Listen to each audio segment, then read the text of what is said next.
Hi all. I promised I would do this and I am. I know I haven't been online for a while like this, but this event coming up on Sunday is a big deal. And so I really wanted to be able to talk a little bit about it with you.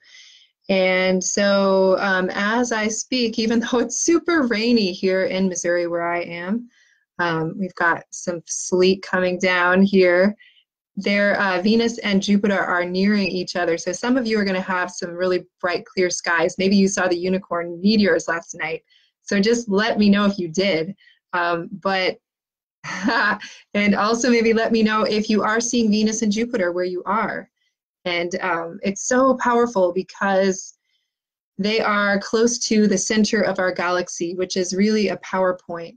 And one of the interesting things I was discovering about this is that we haven't had them conjunct at the Galactic Center since 1936, November of 1936. And that was about 83 years ago. So that corresponds to a full Uranus cycle. So at that time as well, we had Uranus and Taurus. And so there's a lot to kind of consider when we're feeling into what this Venus-Jupiter conjunction is. It's in the sign of Sagittarius. It is also, again, a galactic center. One of the things I've been also considering and dreaming into when it comes to this point in the sky, that is, okay, so galactic center is located at 27 degrees Sagittarius. That's kind of how you can mark its location and currently. And if you look at, that's right along the ecliptic line where the planets travel the path of the sun and the planets visible from the earth for us. And so, but if you are going to consider a constellation and some of the stars that to the ancients would have still been considered along this line, one of those stars you might consider is the star in the hand of Ophiuchus, the serpent bearer, and that is Sinistra. And I bring this up today because lately, I have been having so many interesting conversations about the sacred feminine and about the left-hand path.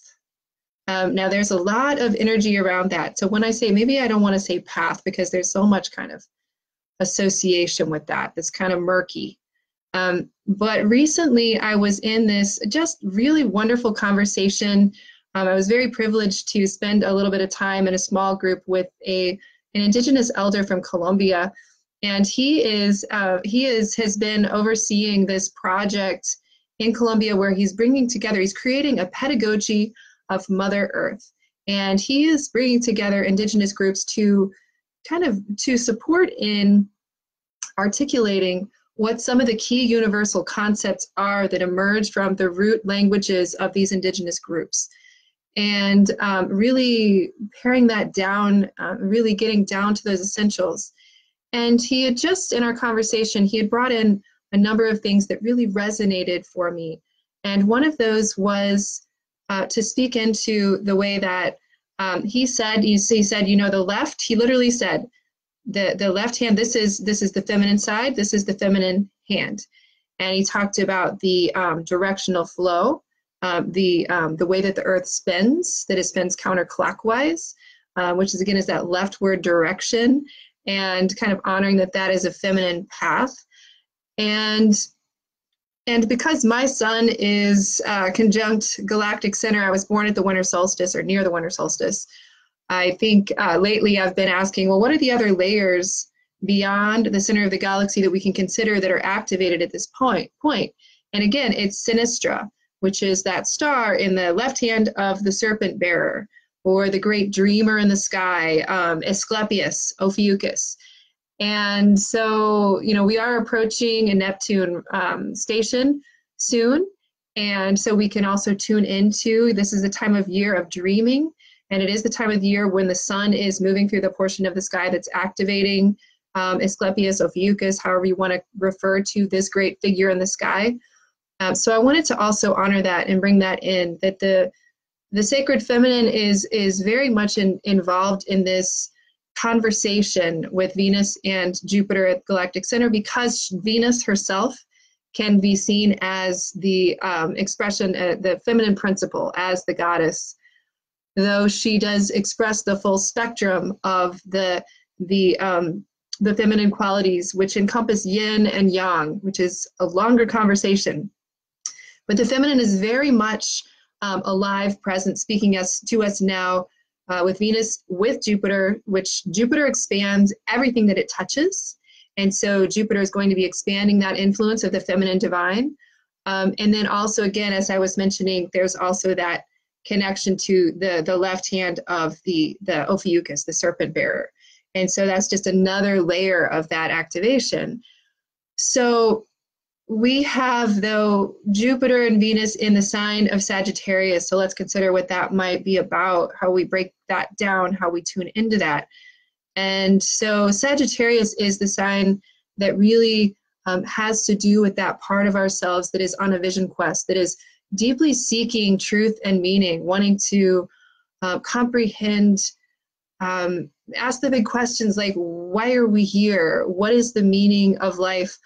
In particular, with Jupiter and Sagittarius over this last year, many of us have been in some deep, deep soul searching and wanting to constellate what our deepest truths and our deepest knowledge, our deepest knowing is telling us, and how to truly reconcile the many worlds, the many realities, the many truths that we have been able to move through in our own lives and experiences, as well as bringing in so much outer information, so much spiritual insight and gnosis from so many different fronts. There's just so much available to us now, to so many wisdom teachings that are opening to us now. So many of us, you could say, perhaps have been a bit overwhelmed by that. And that's Jupiter and Sagittarius. It's larger than life. It's really big. Trying to sort out, asking the questions, what is my truth? What's true for me? What kind of programming did I receive as a child in the realms of spirituality, of religion, as well as just my larger worldview? What's most important to me? What is my life about? How do I perceive of what are my deeper values and principles that I live by? This, I think many people have been struggling with events in their lives, relationship. There's a lot that's happening in many people's lives that are very real, very immediate. It has been a time of a profound, tremendous intensity for many of us. And yet I think some of the underlying stress or tension also has to do with the reality that our worldviews are what we had considered to be true maybe 10 years ago. There's so much that's in question now for many of us. So with Jupiter and Venus together at Galactic Center in Sagittarius, there's a deepening of this inquiry. And I would say, I'm in a place right now where I'm doing a cleanse.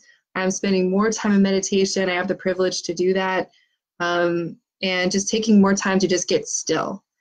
And to me, it feels like a very potent time to do that because there is so much information coming through. And that gets us to Galactic Center, which I haven't even talked about yet.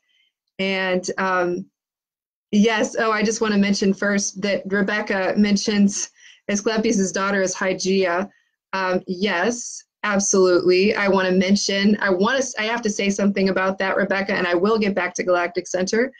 What I want to say about that is that, in fact, I spent a good portion of 2018 in deep inquiry around who Hygeia is. Hygeia, as Rebecca writes in her chat message right here, she was perceived to be the daughter of Asclepius. So we're going back to this conversation about the serpent bearer in the sky, the great dream healer, who could be understood as Asclepius. He was a Greek god of healing, a particular form of healing that connects us to our dreaming. And so it was said that his daughter was Hygeia. That's how the story goes in Greek mythology. However, my sense after working deeply with Hygeia, I had 3 groups where we work with Hygeia, we work with Chiron, we work with Asclepius, and we dreamed with each of these celestial bodies and constellations. And my sense is that Hygeia is not, in fact, his daughter, actually, but more like his mother. You know, she was the snake goddess in a sense. She, in fact, is the great healer, the great mother healer who was there before the Greek cultures shifted more into a patriarchal model. And so, but in any case, she does not have a constellation that I know of, although you could say the serpent bearer is feminine. Perhaps it's her. Perhaps it's her. The way that I've worked with her is that she does, in fact, have a constellation. And you can work very powerfully with that constellation. And you bring it up. So I'm going to just look it up really fast and ask, where is Hygeia? I always look at where she's at. And she is at 14 Cancer right now, so not powerfully aspected with this Venus Jupiter conjunction. But I love that you brought that up, Rebecca, because she is a powerful, vital force, an archetypal, an energy that we can connect into that I think is potent. So getting back to this moment, however, to me it does, so to speak into Galactic Center, where are Venus and Jupiter, where are they poised right now for their conjunction, which will be this Sunday, it's 5, I'm trying to remember, 5:33, I think, 5:33 a.m. Pacific time. Where I'm at, it's going to be 7:33. But we've been seeing them in the sky if you've had clear skies. So the center of the galaxy is a place that to many ancient peoples, including many native people on Turtle Island, the Milky Way galaxy itself was seen as a highway that the souls would travel. And the Milky Way galaxy, the center point of that galaxy, is seen and has been seen as the exit point. So that when a soul passes, that's where they go. And so that's one of the ways of understanding Galactic Center from an ancient perspective. So one of the ways that, as a shamanic astrologer, I've worked with this, and this is how I've been taught to work with this, is to perceive, as the ancients perhaps did as well, that Galactic Center is a place where we can offer up what it is that is ready to be released, what it is that's ready to be let go. And so this can be a time of letting go. You know, so it might sound from traditional astrology like Venus, Jupiter, how fun is that? They're both these beneficent, wonderful, loving planets. Everything's good, it's rosy. So we should definitely energize some of that. Why not? It's the love planet and the planet of abundance. And, Jupiter is this kind of jolly, kind of Santa Claus figure to some people in astrology, if you don't dive too deep. But so there is an expansiveness. And yet when you're connecting in with Galactic Center, you could say it's almost like there's this gravity, there's this deep pull. And we could imagine it's almost as if there is this great magnet that can support us in pulling from our energy fields whatever it is that we continue to hold that has been so heavy, that has been so loaded with the old stories, the old energetics. And surely there has been a tremendous amount that's been stirred up this year with the South Node and with Pluto and with Saturn, all conjunct within 5 degrees in Capricorn for the first time in 2,200 years. A lot has been brought to the surface from the past, the deep past, for us to encounter, to face. We hope also to integrate, and to also compost in some way, shape, or form. And I don't mean to infer that that's some neat, tidy process, because I think for many of us, there are so many layers to that. And so this is another octave of that work, you could say. This is another way that we can, again, and I see that and feel that, we can tune in and we can allow those energies that have outlived their usefulness for us to be magnetized from us and pulled into Galactic Center for composting. You could see it that way. Galactic Center to the Mayans also had a significance where they, according to some understanding of their teachings, which were many, that there was the birth canal that was at the center of the galactic, that was in a portion of Galactic Center, this thick band of stars. And so it could also be seen as a birthing point. And in fact, it's very interesting because recently there is this kind of phenomena that's been shown to be visible. It's kind of a uterus shaped almost shape in the center of the galaxy, which would kind of confirm at another level this theme of Galactic Center as also being this great womb. So what a powerful, potent symbol for this moment we live in, to have Jupiter, which makes larger everything it touches, which also taps us into the deeper meaning, into the dharmic or spiritual realization, a higher realization of what something's actually about. Jupiter's there. Venus, the divine feminine, is there, activating Galactic Center for the first time in 83 years. You could say that this is, for us, really activating that kind of death, life, death pulse that we are needing to somehow come into harmony with. You know, so much of the patriarchal culture and the challenge of this culture we're coming out of has to do with the life, death, life cycles have been separate. We've said, well, this is good and this is bad. And one of the realities of this moment now is that we are simultaneously, and this is something I want to credit, I don't remember his name, but I was privileged to go to Pine Ridge a couple of summers ago, South Dakota, to a permaculture workshop at Ulsari, which is a phenomenal project I would recommend to anyone if they have the opportunity to support in. And there was a wonderful man, I don't remember his name, he was an architect and a designer, and he was working with actually quite wealthy individuals to help them design their homes and communities.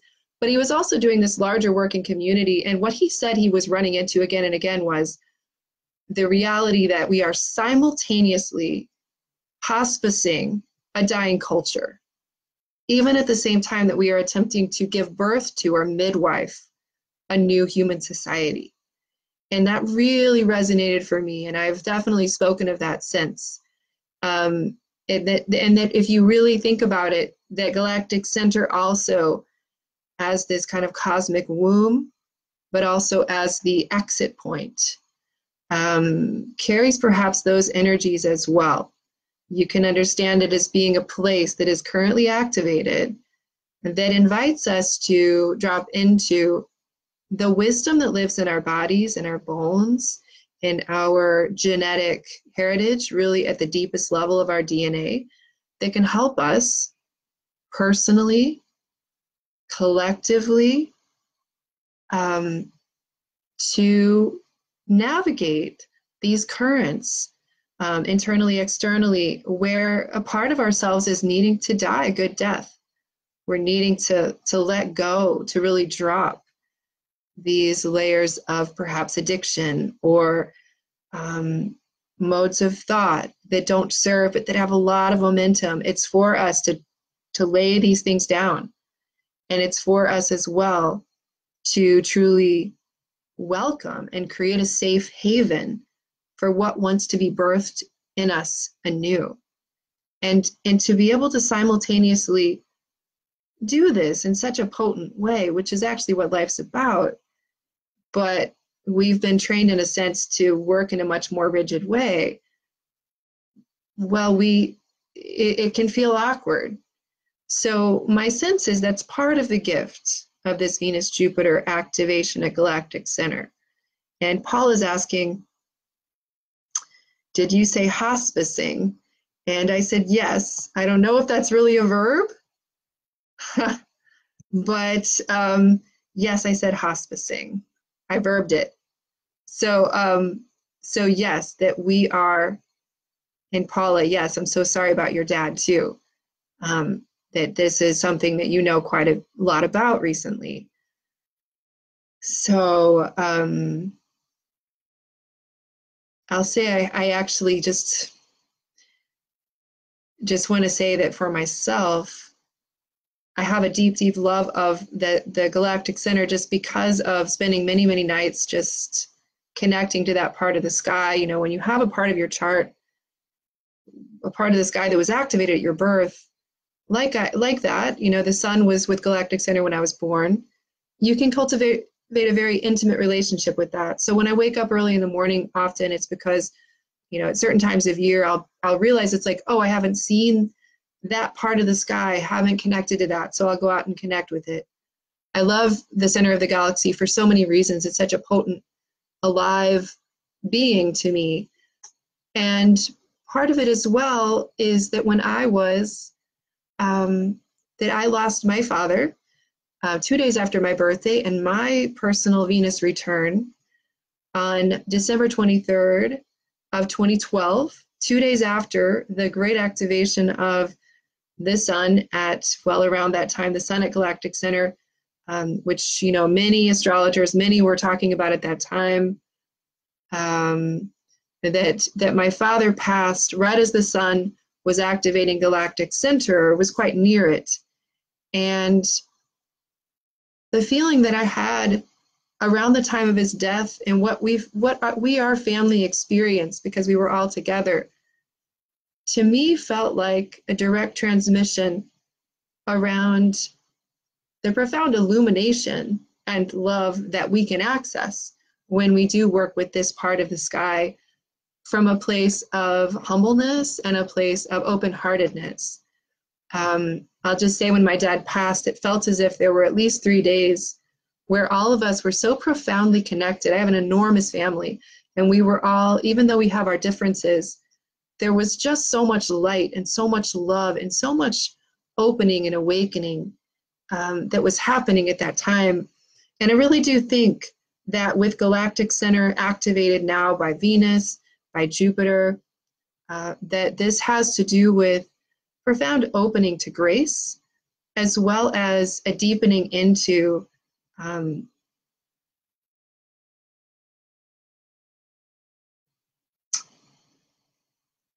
softening, a dropping, maybe, into what it really feels like to be a human at this time. And I just, I'm kind of having a hard time finding words, but I'll just say it's so clear to me from so many people who have been connecting with me recently that this is a very challenging time. I'm going to change the topic for a moment. This is a very challenging time for people who are world changers, people who have been working for a very long time in their lives to affect positive change in the world.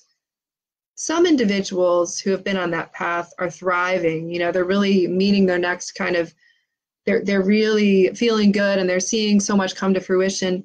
There are others, however, who I'm just really seeing and feeling great compassion for. A couple come to mind who have been bright lights and who have been really in the forefront of trying to help, I think, keep humanity's spirits very bright and light, or help people, keep people uplifted over these past number of years, and keep our vision on this larger dream of what it is we want to create together. And I've found a number of those individuals have been going through dark times. It takes a lot of energy to keep that bright light burning, through personal changes, through losses, through looking around and sometimes feeling as if change is happening so profoundly slowly. I just want to say that, you know, when you go out and when you see Venus and Jupiter conjunct Galactic Center, whoever you are, if you're a person who is just now really beginning to wake up to your cause, your soul's mission, to what it is you're here for, you know, just to really draw in the wisdom, the insight, that kind of new birthing energy to really support you in planting the seeds for your new visions and moving forward. If you're a person who's feeling pretty world weary right now, first, to have compassion for yourself, because again, one of the things that we haven't understood is that this whole journey we're on right now as human beings who are connected to this World Wide Web, who now can connect with people all across the globe, we're so conscious and aware of what's happening, and we can affect change. We can expand our love, our energy, our field in many directions, and we can touch lives of those who are quite far from us. We can care about an issue. We can pray for that. We can send love and energy. Our worlds can be quite large. That this is very new for us as a human species to have this kind of reach. And so I think there are growing pains. And so for those of us who have been global kind of change agents, it can be time now. I would encourage you to take this week where this activation is continuing to deeply nourish yourself, to take time for meditation, to take time to be out in nature, to take time to be out under the sky. Hopefully you'll have some clear skies. And to make an offering, a giveaway of what it is that you might have been holding. Maybe you feel as if you've needed to hold the world on your shoulders. And I just want you to know, again, I'm speaking to those individuals who for many, many years have been holding a bright light in dark times and affecting change, maybe as an activist on the front lines, maybe as a healer, maybe as an individual who simply in your sphere of influence has somehow, with great trauma and a great deal of loss around you, has somehow maintained your heart center, maintained your love vibration, and brought love into those dark places. If you are in a place now where you feel the heaviness of that, I would just invite you to take these next days, take time, again, just to allow yourself to be nurtured deeply by the womb of the galaxy, by the great mother herself, the cosmic mother. You could see her in that way. And also to just give away, to make an offering of what you have been holding that is no longer yours to hold. Because what I see very clearly is that this new generation is holding such a bright light, is bringing forward so much profound wisdom and affecting so much change so incredibly rapidly. You know, if you watch the news, you're not going to see them. If you are just, you have to kind of almost live in my world, or, you know, for those of us who are astrologers, healers, you know, who are doing this work that we're doing, if you're paying attention, you know, recognize too, so many people are waking up right now. And this new generation is incredible. And so, you know, if you're feeling a little burnt out, if you've been doing this for a long time, first of all, know you're the elder now. And we don't have a great history in this culture of honoring our elders. So you may need to be doing some self-love work for yourself around claiming the tremendous wisdom and experience that you carry from your many years of helping to bring about this place now, and that these young ones are standing on your shoulders. So remember that. So it may be that for some of us who are the elders, we're here to really shine in a new kind of way. And yeah, I think we should shine for, you know, always in many ways. And that we're also here to honor ourselves and our paths and what we've given, and also to honor that the young ones really do also need us.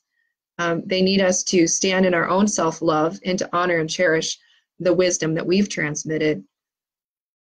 And sometimes they also need us to back off in certain areas. So if you're feeling burnt out in some part of your life, sometimes it's also good to remember, well, maybe it is time for me to back off in that area or refresh it in some ways, because there's somebody else who's wanting to step into that space who has fresh new energy. And I just need to back off for a minute and focus on things that nourish my soul in a new way. Wow, I'm just really, so thank you, Faye. So I just had no idea what I was going to talk about when I came on. I did have some ideas, but it felt really essential to speak into this really magnificent conjunction. And I do see it as a potent time. So take the time to spend under the sky and let yourself just be moved by what you see and feel. And I just have so enjoyed having this time with all of you. And I hope that you are able to gained something from this conversation, and I'll look forward to tuning in with you again soon.